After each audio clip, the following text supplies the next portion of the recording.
الحمد لله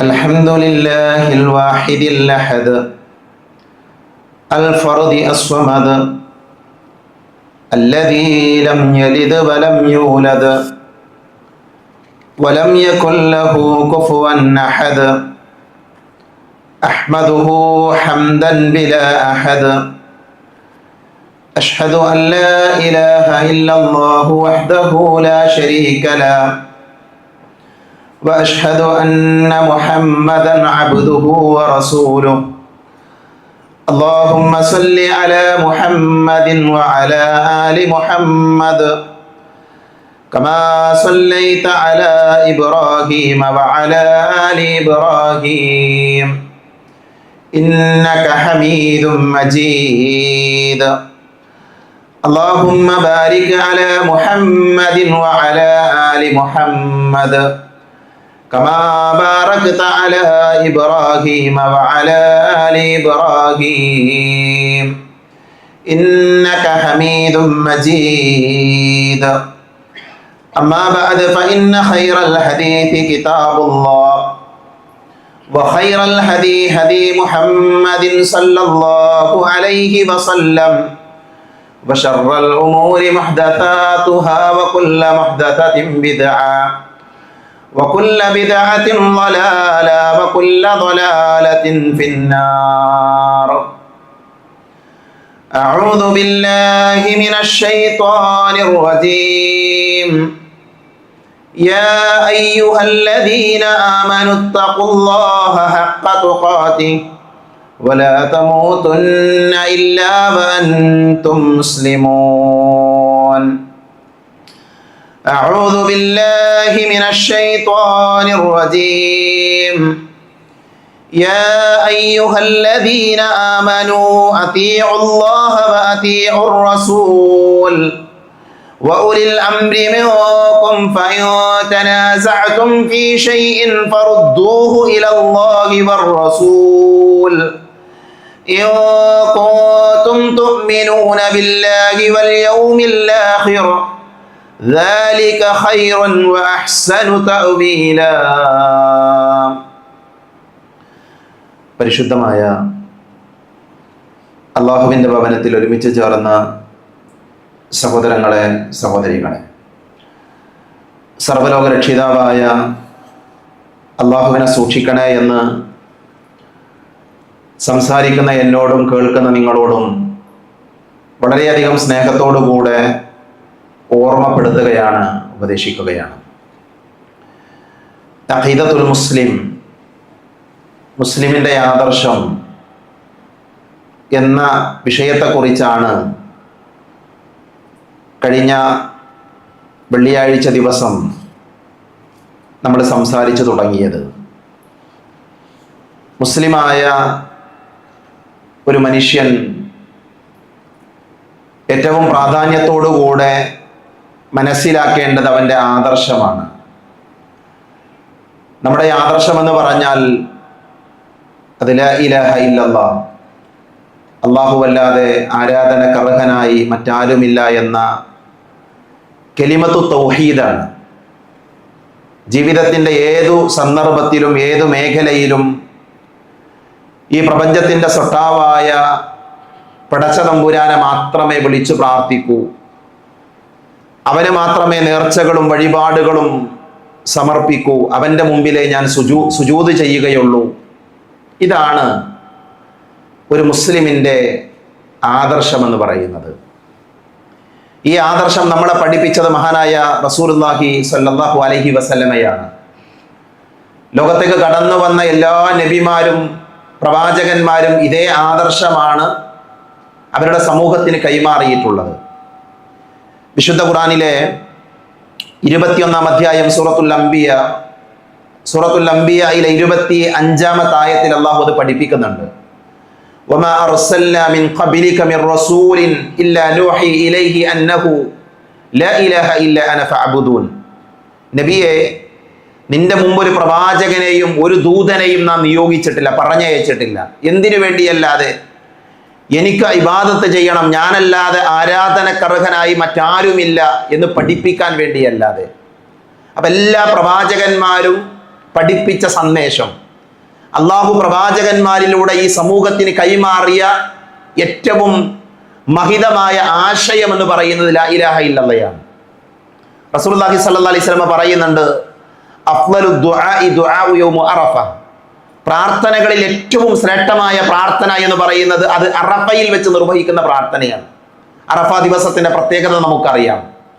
അതിനെ തുടർന്ന് നബി സല്ലല്ലാഹു അലൈഹി വസല്ലം പറഞ്ഞു, വഅഫ്ളലു മാ ഖുൽതു അന വന്നബിയ്യൂന മിൻ ഖബലി ലാ ഇലാഹ ഇല്ലല്ലാഹ്, ഞാനും എൻ്റെ മുൻപ് കഴിഞ്ഞുപോയ പ്രവാചകന്മാരും പറഞ്ഞതിൽ വെച്ച് ഏറ്റവും ശ്രേഷ്ഠമായ വാചകം എന്ന് പറയുന്നത് അത് ലാ ഇലാഹ ഇല്ലല്ലാഹയാണ്.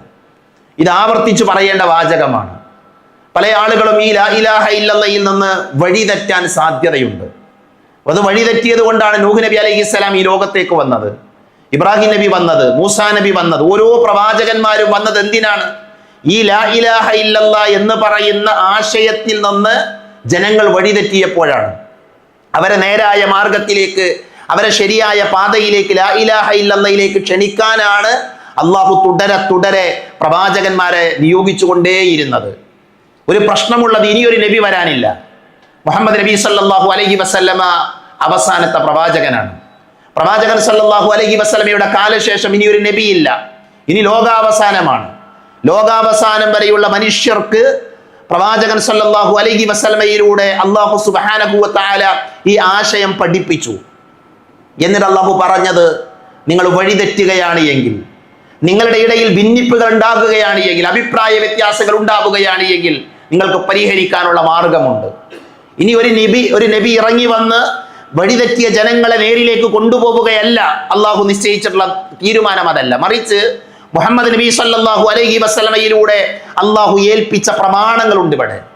ആ പ്രമാണങ്ങൾ സ്വീകരിക്കുക എന്നുള്ളതാണ് വിശ്വാസികളുടെ കടമ. നമ്മുടെ പ്രമാണം എന്ന് പറയുന്നത് അത് വിശുദ്ധ ഖുർആനാണ്, പ്രവാചകൻ സല്ലല്ലാഹു അലൈഹി വസല്ലമയുടെ വിശദീകരണമായ ഹദീസാണ്, സുന്നത്താണ്. പ്രിയപ്പെട്ടവരെ, നമ്മൾ സാധാരണ ഖുർആനിനെ കുറിച്ചും സുന്നത്തിനെ കുറിച്ചും നമ്മൾ മനസ്സിലാക്കിയിട്ടുള്ള എന്താ? അത് നമ്മുടെ ഒരു പ്രമാണമാണ്, അത് അള്ളാഹു ഇറക്കിയതാണ് എന്നൊക്കെയാണ് നമ്മുടെ ധാരണ. എന്നാൽ ഇസ്ലാമിൻ്റെ പ്രമാണങ്ങളുടെ പ്രത്യേകത എന്ന് പറയുന്നത് ആ പ്രമാണങ്ങൾ മനുഷ്യന്റെ നന്മക്ക് വേണ്ടിയുള്ളതാണ്. ഏത് നന്മക്ക് വേണ്ടി? മനുഷ്യന്റെ ഇരുലോകത്തും. നമ്മൾ അങ്ങനെ മനസ്സിലാക്കിയിട്ടുണ്ടോ എന്ന് നമ്മൾ ഓരോരുത്തരും ആലോചിക്കണം. ഇസ്ലാമിലെ നിയമങ്ങൾ, ഇസ്ലാമിൻ്റെ ശരീഅത്ത് എന്ന് പറയുന്നത് മനുഷ്യന്റെ പരലോകത്തേക്ക് മാത്രമുള്ളതല്ല, മനുഷ്യന്റെ ഇഹലോകത്തേക്ക് കൂടെയുള്ളതാണ് ഇസ്ലാമിന്റെ നിയമങ്ങൾ എന്ന് പറയുന്നത്. ആ രീതിയിൽ നമ്മൾ അതിനെ പഠിക്കാൻ ശ്രമിച്ചാൽ മതി. ഒരൊറ്റ ഉദാഹരണത്തിലൂടെ നമുക്കത് വ്യക്തമാകും. ഇസ്ലാം ഭക്ഷണം കഴിക്കാൻ പഠിപ്പിച്ച മതമാണ്, ഭക്ഷണം കഴിക്കണമെന്ന് പറഞ്ഞ മതമാണ്. നോക്കൂ നിങ്ങൾ, ഭക്ഷണം കഴിക്കുന്ന മേഖലയിൽ എത്രയോ നിയമങ്ങൾ ഇസ്ലാം പഠിപ്പിച്ചിട്ടുണ്ട്. ഭക്ഷണ മേഖലയിൽ ഇസ്ലാം കൽപ്പിച്ച നിയമങ്ങൾ പരിശോധിച്ചു നോക്കൂ നിങ്ങൾ. ഭക്ഷണം കഴിക്കുക എന്നതിൻ്റെ ലക്ഷ്യം എന്താണ്? വിശപ്പ് മാറുക എന്നത് മാത്രമല്ല. ഭക്ഷണം കഴിക്കുമ്പോൾ വിശപ്പ് മാറുന്നുണ്ട് എന്നുള്ളത് ശരിയാണ്. പക്ഷേ ഇസ്ലാം ഭക്ഷണത്തിനൊരു നിയമം കൊണ്ടുവന്നത് ആ ഭക്ഷണ നിയമം പാലിക്കുന്നതിലൂടെ അവന്റെ വിശപ്പ് മാറണം, മനുഷ്യന് ദോഷകരമായ ഒന്നും സംഭവിക്കാൻ പാടില്ല എന്നുള്ളതാണ് ഇസ്ലാമിന്റെ നിയമത്തിന്റെ അടിസ്ഥാനം. അങ്ങനെയൊന്ന് വായിച്ചു നോക്കൂ നിങ്ങൾ, അങ്ങനെയൊന്ന് ആ വിഷയത്തെ പഠിച്ചു നോക്കൂ നിങ്ങൾ. ഇസ്ലാം മനുഷ്യനോട് കഴിക്കാൻ പാടില്ല എന്ന് പറഞ്ഞ ഭക്ഷണങ്ങളുണ്ട്. മദ്യം പാടില്ല എന്ന് പറഞ്ഞ കാര്യമാണ്. അതേപോലെ തന്നെ പന്നിമാംസം കഴിക്കാൻ പാടില്ല എന്ന് പഠിപ്പിച്ചതാണ്. അതേപോലെ തന്നെ ഈ കൊമ്പുള്ള ജീവികൾ, അതുകൊണ്ട് കൊമ്പുള്ള ജീവികൾ എന്ന് പറഞ്ഞാൽ ഈ വായിൽ പല്ല് വരുന്ന പന്നി പോലെയുള്ള മറ്റുള്ള അങ്ങനെയുള്ള ജീവികൾ, അത്തരം ജീവികളെ കൊല്ലുക എന്നുള്ളത്, അത്തരം ജീവികളെ ഭക്ഷിക്കുക എന്നുള്ളത് നിഷിദ്ധമായ കാര്യമാണ്. എന്തിനാണ് ആ നിയമം ഇസ്ലാം വെച്ചത്? ഇസ്ലാം നിഷിദ്ധമാക്കിയ ഒരു ഭക്ഷണം അത് മനുഷ്യന് നന്മയാണ് എന്ന് ലോകത്തൊരാൾക്കും പറയാൻ സാധ്യമല്ല, ലോകത്തൊരു മനുഷ്യനും പറയാൻ സാധ്യമല്ല. മനസ്സിലായില്ല? അതാണ് ഇസ്ലാമിന്റെ നിയമങ്ങളുടെ പ്രസക്തി എന്ന് പറയുന്നത്. അഥവാ അല്ലാഹു സുബ്ഹാനഹു വ തആല ഒരു നിയമം ഉണ്ടാക്കിയത് എന്തിനാണ്? പരലോകത്തെ വിജയത്തിന് വേണ്ടി മാത്രമല്ല, ഇഹലോകത്തെ മനുഷ്യന്റെ നന്മക്ക് വേണ്ടി കൂടെയാണ്. വ്യഭിചാരിയായ മനുഷ്യൻ ഇസ്ലാം കൊടുക്കുന്ന ശിക്ഷ എന്താണ്? അയാളെ എറിഞ്ഞു കൊല്ലണമെന്നുള്ളതാണ്. വ്യഭിചരിച്ച ഒരാൾ, അയാൾ വ്യഭിചരിച്ചു എന്ന് 4 പേർ സാക്ഷ്യം പറഞ്ഞാൽ ആ വ്യഭിചാരിയായ മനുഷ്യനെ എറിഞ്ഞു കൊല്ലണം എന്നുള്ളതാണ് ഇസ്ലാമിന്റെ നിയമം. അവിടെ കുറെ ചോദ്യങ്ങളുണ്ട്. ഒരു വ്യഭിചാരിയായ മനുഷ്യൻ, അയാൾക്ക് ഭാര്യയുണ്ട്, അയാൾക്ക് മക്കളുണ്ട്, അയാൾക്ക് മാതാപിതാക്കളുണ്ട്, അയാൾക്ക് കുടുംബമുണ്ട്. അയാളെ എറിഞ്ഞു കൊല്ലുമ്പോൾ മക്കൾക്ക് ബാപ്പയെ നഷ്ടപ്പെടുന്നില്ലേ? ഭാര്യക്ക് ഭർത്താവിനെ നഷ്ടപ്പെടുന്നില്ലേ? അതേപോലെ തന്നെ ഉമ്മാക്ക് മകനെ നഷ്ടപ്പെടുന്നില്ലേ? ഇതൊക്കെ ശരിയാണ്. പക്ഷെ എന്തിനാണ് ഇസ്ലാം ആ നിയമം അവിടെ വെച്ചത്? നോക്കൂ നിങ്ങൾ, ഇസ്ലാം പറയുന്നത് ഹലാലായ ഒരു ഭാര്യ ഉണ്ടായിരിക്കെ, തനിക്ക് അനുവദിക്കപ്പെട്ട ഒരു ഭാര്യ ഉണ്ടായിരിക്കെ, ആ ഭാര്യയെ കൂടാതെ തനിക്ക് നിഷിദ്ധമായ ഒരു പെണ്ണുമായി ശാരീരിക ബന്ധത്തിൽ ഏർപ്പെടുന്ന മനുഷ്യൻ, അതും എങ്ങനെ? 4 ആളുകൾ സാക്ഷിയായി, 4 ആളുകൾ കാണെ, ഒരാൾ ഒരു അന്യ സ്ത്രീയെ തനിക്ക് അനുവദിക്കപ്പെടാത്ത ഒരു പെണ്ണുമായി ശാരീരിക ബന്ധത്തിൽ ഏർപ്പെട്ടാൽ അവൻ ഈ സമൂഹത്തിന് ഭീഷണിയാണ്, അവൻ ഈ സമൂഹത്തിന് അപകടമാണ്. അവൻ കാരണം ഇവിടെയുള്ള സ്ത്രീകൾ സുരക്ഷിതരാവുകയില്ല. അതുകൊണ്ട് ഇസ്ലാം നിയമം കൊണ്ടുവന്നു, മനുഷ്യരുടെ നന്മക്ക് വേണ്ടി വ്യഭിചരിച്ച പുരുഷനെ, വ്യഭിചരിച്ചവൻ എന്ത് ചെയ്യണം? എറിഞ്ഞു കൊല്ലണം. അവൻ വിവാഹം കഴിച്ചവനാണെങ്കിൽ എറിഞ്ഞു കൊല്ലണം. അതാണ് ഇസ്ലാമിന്റെ നിയമം. അത് മനുഷ്യന്റെ നന്മക്ക് വേണ്ടിയുള്ളതാണ്. അതുകൊണ്ട് തന്നെ ഇസ്ലാമിന്റെ പ്രമാണം എന്ന് പറയുന്നത് നമുക്ക് വേണ്ടിയുള്ളതാണ് എന്ന് നമ്മൾ ഓരോരുത്തരും മനസ്സിലാക്കണം. ഇസ്ലാം മുന്നോട്ട് വെച്ച ഏത് നിയമമാകട്ടെ അതൊക്കെ നന്മയാണ്, അതിലെല്ലാം ഹൈറുകൾ ഉണ്ടാകുമെന്നാണ് വിശ്വാസികളായി നമ്മൾ പഠിക്കേണ്ടത്. ഇസ്ലാമിന്റെ പ്രമാണങ്ങളുടെ പ്രത്യേകത എന്ന് പറയുന്നത് അതിൽ യാതൊരു വിധത്തിലുള്ള വൈരുദ്ധ്യവും കണ്ടെത്താൻ സാധ്യമല്ല. ഇസ്ലാമിക പ്രമാണങ്ങളിൽ എവിടെയും വൈരുദ്ധ്യം ഉണ്ടാവുകയില്ല. ഇസ്ലാം പൂർണ്ണമാണ്.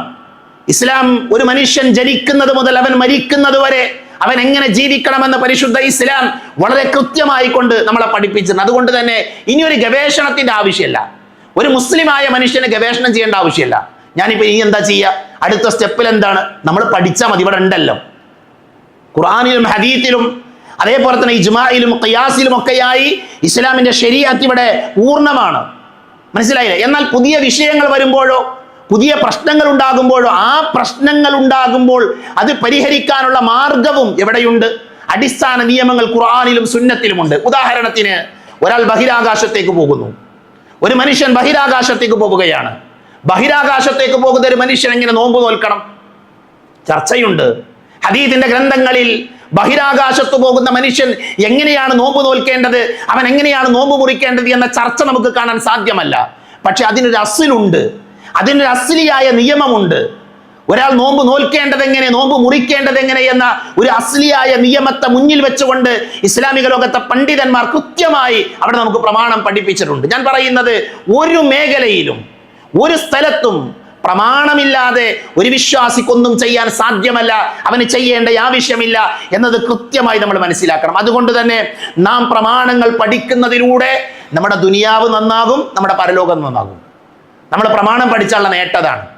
വിശുദ്ധ ഖുർആനും ഹദീസും പഠിച്ചാൽ നമ്മുടെ ദുനിയാവ് നന്നാകും, പരലോകം നന്നാകും. അതുകൊണ്ട് തന്നെ നമ്മുടെ ജീവിതത്തിൽ ഏറ്റവും കൂടുതൽ നാം പരിശ്രമിക്കേണ്ടത് നമ്മുടെ പ്രമാണങ്ങൾ പഠിക്കാനാണ്. അത് ദുനിയാവിന്റെ നന്മക്കാണ്, പരലോകത്തിന്റെ നന്മക്കാണ്. അവിടെ ഒരു പ്രശ്നമുള്ളത്, നമ്മൾ പറയും നമ്മുടെ ഇടയിൽ കുറേ തർക്കങ്ങളാണല്ലോ, മുസ്ലിങ്ങൾക്കിടയിൽ പല അഭിപ്രായ വ്യത്യാസങ്ങളുണ്ടല്ലോ. എന്തുകൊണ്ടാണ് ഇത് സംഭവിക്കുന്നത്? പ്രിയപ്പെട്ടവർ, ഈ തർക്കങ്ങളൊക്കെ പരിഹരിക്കാൻ ഇവിടെ വഴിയുണ്ട്, നമ്മളത് പഠിക്കാത്തത് കൊണ്ടാണ്. ഏത് തർക്കവും പരിഹരിക്കാൻ നമ്മുടെ മുൻ വഴികൾ ഇൻഷാ അല്ലാഹ് വരുന്ന ഖുത്ബകളിൽ നമ്മളത് വിശദീകരിക്കും. നോക്കൂ നിങ്ങൾ, ഞാനൊരു 10 അഭിപ്രായ വ്യത്യാസങ്ങൾ പറയാം. നമ്മുടെ ഇടയിൽ, നമ്മുടെ സമൂഹത്തിലുള്ള ഏറ്റവും പെട്ടെന്ന് മനസ്സിലാക്കാൻ പറ്റുന്ന 10 തർക്കങ്ങൾ പറയാം. ഒരു മനുഷ്യൻ മരിച്ചു. ആ മരിച്ച മനുഷ്യന്റെ കബറുകൾ കെട്ടി ഉയർത്തുന്ന ആൾക്കാരുണ്ട്. മുസ്ലിങ്ങളുടെ കൂട്ടത്തിൽ തന്നെ കബറുകൾ കെട്ടിപ്പൊക്കുന്ന ആൾക്കാരുണ്ട്. എന്താണ് അവിടെ ഇസ്ലാമിന്റെ നിയമം? എന്താണ്? ഹദീസിലുണ്ട്. പ്രവാചകൻ സല്ലല്ലാഹു അലൈഹി വസല്ലമ പഠിപ്പിച്ചിട്ടുണ്ട്. നബിയുടെ കാലഘട്ടത്തിൽ ആളുകൾ മരിച്ചിട്ടുണ്ട്. പ്രവാചകൻ സല്ലല്ലാഹു അലൈഹി വസല്ലമയുടെ കാലഘട്ടത്തിൽ മഹത്തുക്കളായ മഹാന്മാരായ ആളുകൾ മരിച്ചിട്ടുണ്ട്. സ്വർഗം കൊണ്ട് സന്തോഷ വാർത്ത അറിയിക്കപ്പെട്ടവർ മരിച്ചിട്ടുണ്ട്. നബി എന്താണ് അവരുടെ ഖബറിനെ ചെയ്തത്? അതാണ് നമ്മൾ പരിശോധിക്കേണ്ടത്. അതാണ് പ്രമാണം. അങ്ങനെയാണ് പ്രശ്നങ്ങളെ പരിഹരിക്കേണ്ടത്. നമ്മുടെ നബി എന്ത് ചെയ്തു? ഖുർആനിൽ എന്താണുള്ളത്, ഹദീസിൽ എന്താണുള്ളത്? ആ ഒരു പരിശോധന നമ്മൾ നടത്തിയാൽ അഭിപ്രായ വ്യത്യാസങ്ങൾ ഇല്ലാതെയാകും. ഖബറിന്റെ സമീപത്ത് പോയി സുജൂദ് ചെയ്യുന്ന മനുഷ്യന്മാരെ കാണാൻ പറ്റും. ഖബറിന്റെ സമീപത്ത് പോയി ആ ഖബറാളിയുടെ മുമ്പിൽ സുജൂദ് ചെയ്യുന്ന ആളുകൾ, അത് ചെയ്യുന്ന മനുഷ്യന്മാരുണ്ട്. അപ്പൊ നമ്മൾ എന്താ ചെയ്യേണ്ടത്? അത് ദീനിലുള്ളതാണ്, പരിശോധിക്കണം. അത് ദീനിലുള്ളതാണ് എങ്കിൽ ഖുർആനിൽ ഉണ്ടാകണം, ഹദീസിൽ ഉണ്ടാകണം. ഖുർആനിലുണ്ടോ എന്ന് നോക്കണം, പ്രമാണത്തിലുണ്ടോ എന്ന് നോക്കണം. ഉണ്ട് എങ്കിൽ നമുക്ക് സുജൂദ് ചെയ്യാം, ഇല്ല എങ്കിൽ നമ്മൾ ചെയ്യാൻ പാടില്ല. അതേപോലെ തന്നെ ഖബറാളിയെ വിളിച്ച് പ്രാർത്ഥിക്കുന്ന ആൾക്കാരുണ്ട്. ഖബറാളിയെ വിളിച്ച് പ്രാർത്ഥിക്കുന്ന ആൾക്കാർ, എന്റെ വാചകമല്ല, ഖബറാളിയെ വിളിച്ച് പ്രാർത്ഥിക്കുന്നത് അനുവദനീയമാണോ എന്ന് ചോദിച്ചാൽ അനുവദനീയമാണ് എന്ന് മലയാളത്തിൽ പോലും എഴുതി വെച്ച ആളുകളുണ്ട്. അല്ലാഹു കാത്ത് രക്ഷിക്കുമാറാകട്ടെ. ഞാൻ പറയുന്നത് ഇത് അപകടമാണ്. ഇത് അപകടമാണ്. നമ്മുടെ സ്വർഗം നശിപ്പിക്കുന്ന, നമ്മളെ നരകത്തിലേക്ക് കൊണ്ടുപോകുന്ന കാര്യമാണ്. അള്ളാഹു അല്ലാത്തവരുടെ പേരിൽ സത്യം ചെയ്യുന്ന ആളുകളുണ്ട്. അള്ളാഹുവിന്റെ പേരിൽ മാത്രം സത്യം ചെയ്യുന്ന ഒരു കൂട്ടം ആൾക്കാരുണ്ട്. വല്ലാഹി, ആളുകൾ പറയുന്ന സത്യവാചകം അതാണ്. പ്രവാചകൻ സല്ലല്ലാഹു അലൈഹി വസല്ലമ പ്രയോഗിച്ച സത്യം അതാണ്. അല്ലാഹുവിനെ തന്നെയാണ് സത്യം, കഅബയുടെ നാഥൻ തന്നെയാണ് സത്യം. അങ്ങനെയാണ് നബി സല്ലല്ലാഹു അലൈഹി വസല്ലമ സത്യം ചെയ്തത്. മുഹയ്യിദ്ദീൻ ഷെയ്ഖാണ് സത്യം, റിഫായി ഷെയ്ഖാണ് സത്യം, ഉമ്മയാണ് സത്യം, ബാപ്പയാണ് സത്യം. ആ ഒരു സത്യം ഇസ്ലാമിലില്ല. എന്തുകൊണ്ടില്ല എന്ന് നമ്മൾ പറയുന്നു? എന്തുകൊണ്ടതില്ല എന്ന് പറയാൻ കാരണം അത് പ്രമാണങ്ങളിലില്ല, ഹദീത്തിലില്ല, ആയത്തിലില്ല, അതേപോലെ തന്നെ പ്രവാചകൻ സല്ലല്ലാഹു അലൈഹി വസല്ലമയുടെ അധ്യാപനങ്ങളിലില്ല. പല ആളുകളും കൈകളിൽ ഏലസ് കെട്ടുന്നു, അല്ലെ, ഉറുക്ക് കെട്ടുന്ന ആൾക്കാര്, കയ്യിൽ ചരട് കെട്ടുന്ന, അരയിൽ ചരട് കെട്ടുന്ന, ശരീരത്തിന്റെ വിവിധ ഭാഗങ്ങളിൽ മന്ത്രിച്ചൂതി കെട്ടുന്ന ആൾക്കാരുണ്ട്. എന്താണ് അതിന്റെ അസിൽ? എന്താണ്? ആരാണിത് പഠിപ്പിച്ചത്? ഖുർആനിലുണ്ടോ ഹദീത്തിലുണ്ടോ? പരിശോധിക്കണം നമ്മൾ. മുസ്ലിങ്ങളായ ആളുകൾ ആചരിക്കുന്ന പല കാര്യങ്ങളും പ്രമാണങ്ങളിലുള്ള. ഇപ്പൊ നോക്കൂ നിങ്ങൾ, നമസ്കാര ശേഷം പ്രവാചകൻ സല്ലല്ലാഹു അലൈഹി വസല്ലമ അവർക്ക് ഇമാമായിരുന്നു. നബി ജീവിച്ചിരിക്കുന്ന കാലഘട്ടത്തിൽ വളരെ ചുരുക്കം ചില ജമാഅത്തുകൾക്ക് മാത്രമാണ് അബൂബക്കർ റളിയല്ലാഹു അൻഹു ഇമാമായി നിന്നത്. ബാക്കിയൊക്കെ നബിയാണ് സല്ലല്ലാഹു അലൈഹി വസല്ലം. നബി രോഗിയായ അവസാനത്തെ 3 ദിവസത്തെ ചരിത്രത്തിലാണ് അബൂബക്കർ റളിയല്ലാഹു അൻഹു ഇമാമായി നിന്നത്. പ്രവാചകൻ സല്ലല്ലാഹു അലൈഹി വസല്ലമ ജമാഅത്തായി നിസ്കരിക്കുമ്പോൾ നബിയുടെ നിസ്കാരം എങ്ങനെയാ? ഹദീസിലുണ്ട്. അല്ലാഹുവിന്റെ റസൂൽ മിമ്പറിൽ കയറിയാണ് ജനങ്ങൾക്ക് നിസ്കാരം പഠിപ്പിക്കുന്നത്. സല്ലു കമാ റഅയ്തുമൂനി ഉസല്ലി, ഞാൻ എങ്ങനെ നിസ്കരിച്ചോ അതേപോലെ നിങ്ങൾ നിസ്കരിക്കണം എന്ന് നബി പഠിപ്പിക്കുന്നത് മിമ്പറിൽ വെച്ചാണ്. ആ പ്രവാചകൻ സല്ലല്ലാഹു അലൈഹി വസല്ലമ നമസ്കാരം കഴിഞ്ഞാൽ വളരെ പെട്ടെന്ന് തന്നെ നബി എഴുന്നേറ്റ് എന്ത് ചെയ്യും? വേറെ സ്ഥലത്തേക്ക് മാറിയിരിക്കും. അതാണ് നബിയുടെ ചര്യ. പ്രവാചകൻ സല്ലല്ലാഹു അലൈഹി വസല്ലമ നിസ്കാരം കഴിഞ്ഞാൽ മാറിയിരിക്കുമെന്നാണ്, അവിടുന്ന് എഴുന്നേറ്റ് വേറെ സ്ഥലത്ത് പോയിരിക്കും. എന്നാൽ നമ്മുടെ നാട്ടിലോ? നമ്മുടെ നാട്ടിൽ നിസ്കാരം കഴിഞ്ഞാൽ ഇമാമ് നേരെ തിരിഞ്ഞിരിക്കും, എന്നിട്ട് ഇമാമ് ഉറക്കെ പ്രാർത്ഥിക്കാൻ തുടങ്ങും, ആളുകൾ ആമീൻ പറയും. പ്രിയപ്പെട്ടവർ, ഇത് ദീനിലുള്ളതാണെങ്കിൽ നമുക്ക് ചെയ്യാം. പ്രമാണങ്ങൾ കൊണ്ട് സ്ഥിരപ്പെടണം, അതാണ് പരിശോധിക്കുക. അതാണ് ഞാൻ പറയാം, പ്രമാണങ്ങൾക്ക് പ്രസക്തിയുണ്ട്. നമ്മൾ ചെയ്യുന്ന ഏതൊരു കാര്യവും ദീനിലുള്ളതാണ് എന്ന് നമ്മൾ ഉറപ്പുവരുത്തും. സുബൈക്ക് മാത്രം കുനൂത്ത് ഓതുന്ന ആൾക്കാരുണ്ട്. ഇസ്ലാമിലെ കുനൂത്തുണ്ട്. എന്താ തർക്കം? എന്താ? ഇസ്ലാമിലെ കുനൂത്തുണ്ട്. നബി സല്ലല്ലാഹു അലൈഹി വസല്ലം പഠിപ്പിച്ച കുനൂത്തുണ്ട്. നാസിലത്തിന്റെ കുനൂത്ത് ഇസ്ലാമിൽ ഉള്ളതാണ്. വിത്റിലെ കുനൂത്ത് ഇസ്ലാമിൽ ഉള്ളതാണ്. അത് നബിയിൽ നിന്ന് സ്ഥിരപ്പെട്ട് വന്നതാണ്. നാസിലത്തിന്റെ കുനൂത്ത് എന്താ? പലസ്തീനെ ആക്രമിച്ചു, ഇസ്രായേലിയരായ ആളുകൾ പലസ്തീനെ ആക്രമിച്ചു. കേരളത്തിൽ അടക്കമുള്ള പള്ളികളിൽ നാസിലത്തിന്റെ കുനൂത്ത് ഓതി. അത് സുബഹിക്ക് മാത്രമല്ല, അത് ളുഹറിനോദ, അസറിനോദ, മഗ്രിബിനോദ, ഇശാഇനോദ, സുബഹിക്കോദ.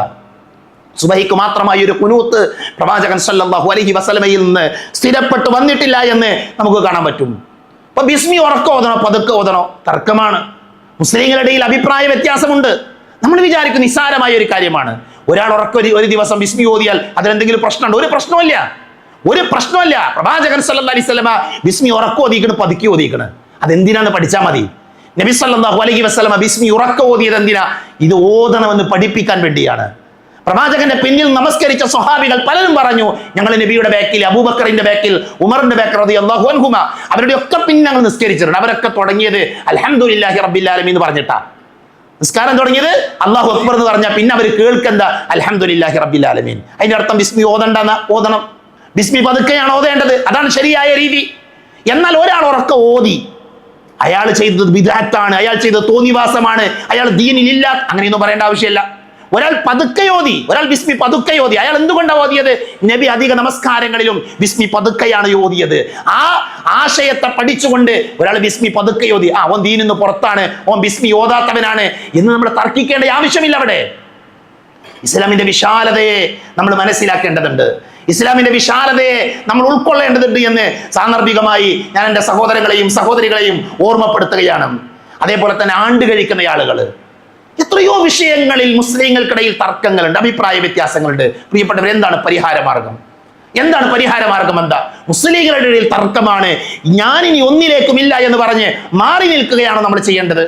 അള്ളാഹു ഒരു പരിഹാരം പറഞ്ഞു തന്നു. യാ അയ്യുഹല്ലദീന ആമനു, അല്ലയോ സത്യവിശ്വാസികളായ ആളുകളെ. ഈ ആയത്ത് ഓതുമ്പോൾ നമ്മുടെ മനസ്സിലേക്ക് വരേണ്ട ചിന്ത എന്താ? നമ്മുടെ റബ്ബ് നമ്മളെ വിളിച്ചു പറയാണ്.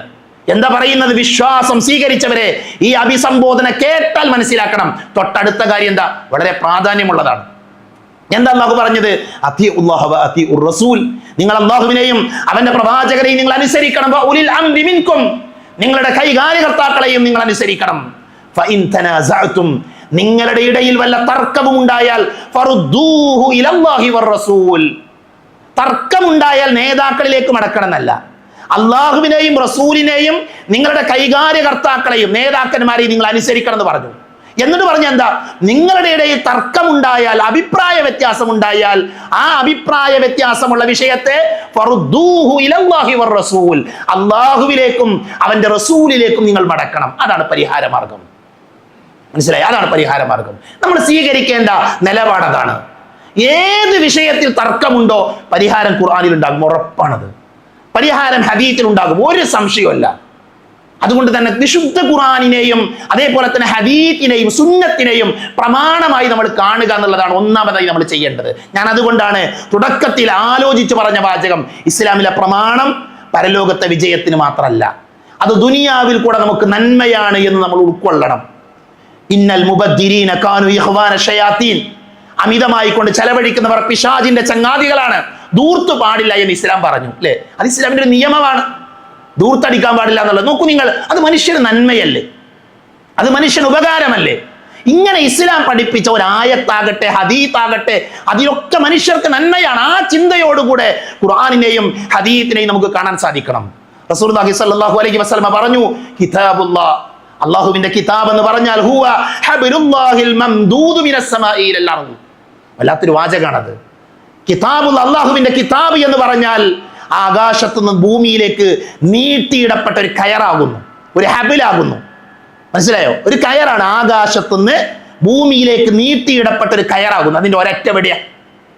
ആ കയറിന്റെ ഒരറ്റത്ത് പിടിച്ചത് ആരാണ്? മറ്റൊരു ഹദീസിൽ കാണാം റസൂലുള്ളാഹി പറഞ്ഞു, അബ്ശിറു അബ്ശിറു, നിങ്ങൾ സന്തോഷിക്കൂ, നിങ്ങൾ സന്തോഷിക്കൂ. അലൈസ തഷ്ഹദൂന അല്ലാ ഇലാഹ ഇല്ലല്ലാഹ്, അല്ലാഹു അല്ലാതെ ആരാധനക്കർഹനായി മറ്റാരുമില്ല എന്ന് നിങ്ങൾ സാക്ഷ്യം വഹിക്കുന്നില്ലേ? വഅന്നി റസൂലുള്ളാഹ്, ഞാൻ അല്ലാഹുവിന്റെ പ്രവാചകനാണ് എന്ന് നിങ്ങൾ അംഗീകരിക്കുന്നില്ലേ, സാക്ഷ്യം വഹിക്കുന്നില്ലേ? അവർ പറഞ്ഞു നഅം, അതേ നബിയെ. നബി പറഞ്ഞു ഫഇന്ന ഹാദൽ ഖുർആന സബബുൻ തർഫുഹു ബിയദില്ലാഹ് വതർഫുഹു ബിയൈദീകും. ഈ ഖുർആൻ ഉണ്ടല്ലോ, അതിന്റെ ഒരു പാർശ്വം, ഒരറ്റം അള്ളാന്റെ കയ്യിലാണ്, അതിന്റെ മറുവശം ആരുടെ കയ്യിലാണ്? വതർഫുഹു ബിയൈദീകും, നിങ്ങളുടെ കൈകളിലാണ്. ഖുർആൻ നമ്മുടെ കയ്യില്ല. അതിന്റെ ഒരു ഭാഗം, ഒരു കയറിന്റെ ഒരു പെറ്റം നമ്മളെടുത്താ ഖുർആനിനെ, അതിന്റെ മറ്റേ അറ്റാലെടുത്ത് അള്ളാന്റെ അടുക്കലാണ്. എന്നിട്ട് പറഞ്ഞു ഫതമസ്സകൂ ബിഹി, നിങ്ങൾ അതുകൊണ്ട് അതിനെന്ത് ചെയ്യണം? മുറുകെ പിടിക്കണം. ഫഇന്നകും ലൻ തദില്ലു വലൻ തഹ്ലികു ബഅദഹു അബദാ, നിങ്ങൾ ഒരിക്കലും ആ ഖുർആൻ നിങ്ങൾ മുറുകെ പിടിച്ചാൽ നിങ്ങൾ ഒരിക്കലും വഴിതെറ്റുകയില്ല, നിങ്ങൾ നശിച്ചു പോവുകയില്ല എന്ന് പ്രവാചകൻ സല്ലല്ലാഹു അലൈഹി വസല്ലമ നമ്മളെ പഠിപ്പിച്ചു. അപ്പൊ നമ്മുടെ ഒന്നാമത്തെ പ്രമാണം എന്താ? ഖുർആനാണ്. ഖുർആനാണ്. ആ ഖുർആനിനെ പ്രമാണമായിട്ട് നമ്മൾ സ്വീകരിക്കണം. ഖുർആൻ മാത്രമാണ് പ്രമാണം. ഒരാൾ പറയും ഞാൻ ഖുർആൻ മാത്രമേ സ്വീകരിക്കുള്ളൂ, അയാൾക്ക് മുസ്ലിം ആകാൻ പറ്റൂല, അയാൾക്ക് വിശ്വാസിയാകാൻ കഴിയില്ല. കാരണം എന്താ? ഒരാൾ മുസ്ലിം ആകണമെങ്കിൽ ഖുർആനും സുന്നത്തും വേണം. സുന്നത്തില്ല. അപ്പൊ നമ്മൾ ഖുർആനിൽ നിസ്കരിക്കാൻ പറഞ്ഞിട്ടുണ്ട്.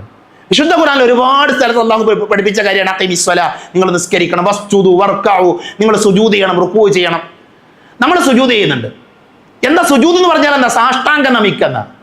നമുക്ക് സുജൂദ് എന്ന് പറയുമ്പോൾ നമ്മുടെ മനസ്സിലേക്ക് രൂപം വരുന്നു 8 അവയവങ്ങളിൽ. നമ്മുടെ ഭൂമിയിൽ നമ്മുടെ 2 കൈകൾ, നമ്മുടെ 2 കാൽമുട്ടുകൾ, അതേപോലെ തന്നെ തള്ളവിരലുകൾ, നമ്മുടെ നെറ്റി, മൂക്ക്, ഇതൊക്കെ നിലത്ത് വെച്ചിരുന്ന പടിഞ്ഞാറോട്ട് തിരിഞ്ഞ് നമ്മൾ സുജൂദ്. അതെവിടെയുള്ളത്? അത് ഖുർആനിലുണ്ട്. അങ്ങനെ സുജൂദ് ചെയ്യണമെന്ന് ഖുർആനിലുണ്ടോ? ഇല്ല. ഹജ്ജ് ചെയ്യണമെന്ന് ഖുർആനിലുണ്ട്. നിങ്ങൾ എന്ത് ചെയ്യണം? ഹജ്ജ് ഉംറയും നിർവഹിക്കണം. എങ്ങനെ ഹജ്ജ് ചെയ്യേണ്ടത്?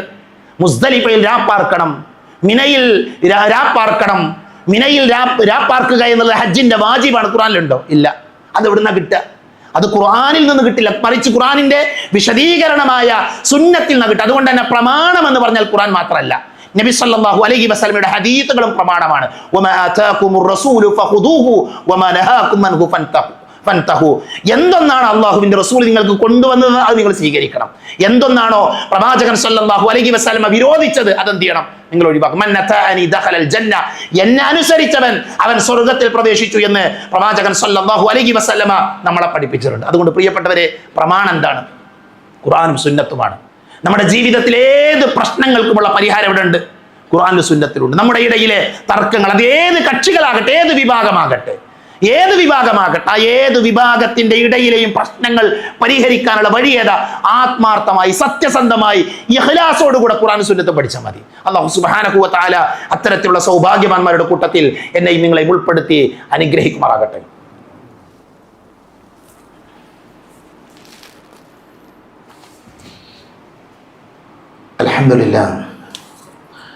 അൽഹംദുലില്ലാഹി അല്ലദീ അല്ലമ ബിൽ ഖലം അല്ലമൽ ഇൻസാന മാ ലം യഅലം വസ്സലാത്തു വസ്സലാമു അലാ അഷ്റഫിൽ മുർസലീൻ വഅലാ ആലിഹി വഅസ്ഹാബിഹി അജ്മഈൻ അമ്മാ ബഅദ്. ഒരിക്കൽ കൂടെ അള്ളാഹുവിനെ സൂക്ഷിക്കണേ എന്ന് ഓർമ്മപ്പെടുത്തുകയാണ്. നമ്മൾ പറഞ്ഞത് നമ്മുടെ പ്രമാണം എന്ന് പറയുന്നത് വിശുദ്ധ ഖുർആനാണ്. ഖുർആനിൻ്റെ വ്യാഖ്യാനമായ റസൂലുള്ളാഹി സ്വല്ലല്ലാഹു അലൈഹി വസല്ലമയുടെ സുന്നത്താണ് എന്നുള്ളതാണ്. നമ്മുടെ നബിയുടെ പ്രത്യേകത നമ്മൾ മനസ്സിലാക്കണം. പ്രവാചകർ സ്വല്ലല്ലാഹു അലൈഹി വസല്ലമ മതപരമായ ഒരു കാര്യവും മറച്ചു വെച്ചിട്ടില്ല എന്ന് ഉറച്ച വിശ്വാസമൊക്കെ ഉണ്ടാവണം. പ്രവാചകൻ തിരുമേനി ഒന്നും മറച്ചു വെച്ചിട്ടില്ല. പ്രവാചകൻ അള്ളാഹുവിൻ്റെ വഹീ പ്രകാരമാണ് സംസാരിച്ചിട്ടുള്ളത്.